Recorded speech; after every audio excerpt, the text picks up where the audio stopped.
മായാസന്നിധി ശ്രീ വിഷ്ണുമായ ക്ഷേത്രം. കേരളത്തിലെ പ്രസിദ്ധമായ കൊടുങ്ങല്ലൂർ ഭഗവതി ക്ഷേത്രത്തിൽ നിന്നും 8 കിലോമീറ്റർ ദൂരത്തിൽ കൊടുങ്ങല്ലൂർ ഇരിങ്ങാലക്കുട റോഡിൽ കോണത്തുകുന്ന് ജംഗ്ഷനിൽ നിന്നും ഏകദേശം 2 കിലോമീറ്റർ പടിഞ്ഞാറ് മാറി വള്ളിവട്ടം ചിരട്ടക്കുന്നിലായി ഭക്തജനഹൃദയങ്ങളിൽ ദിവ്യ അഭയമായി സ്ഥിതി ചെയ്യുന്ന പ്രസിദ്ധമായ വിഷ്ണുമായ ക്ഷേത്രമാണ് മായാസന്നിധി ശ്രീ വിഷ്ണുമായ ക്ഷേത്രം. കൊടുങ്ങല്ലൂർ ഗുരുവായൂർ റൂട്ടിൽ നാഷണൽ ഹൈവേ 66-ൽ SN പുരം ജംഗ്ഷനിൽ നിന്നും 4 കിലോമീറ്റർ കിഴക്ക് സഞ്ചരിച്ചും ഇവിടെ എത്തിച്ചേരാം.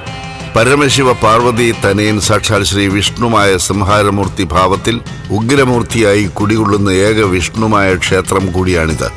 അതിനാൽ തന്നെ ഈ മായാസന്നിധിയിൽ വന്ന് മനമുരുകി പ്രാർത്ഥിച്ചാൽ എത്രയും വേഗം ഏതൊരു പ്രശ്നവും പരിഹരിക്കപ്പെടുമെന്നുള്ളത് കൊണ്ട് തന്നെ ജാതിമതഭേദമന്യേ നിരവധി പേരാണ് ദിനംപ്രതി ഇവിടേക്ക് എത്തിച്ചേരുന്നത്.